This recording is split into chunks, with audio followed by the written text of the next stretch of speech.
ସବୁଠି ପାର୍ବଣର ମାହୋଲ।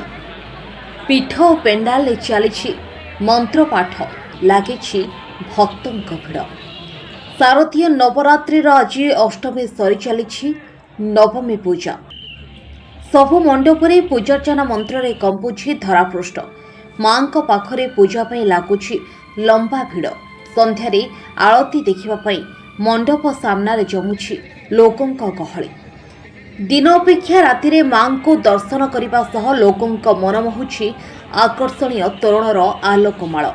ବିଶେଷ କରି ରାଜଧାନୀ ଭୁବନେଶ୍ୱର, କଟକ ଓ ବାଲେଶ୍ୱର ସମେତ ରାଜ୍ୟର ବିଭିନ୍ନ ଜିଲ୍ଲାରେ ବ୍ୟାପକ ବ୍ୟବସ୍ଥାରେ ଚାଲିଛି ମାଙ୍କ ପୂଜାର୍ଚ୍ଚନା।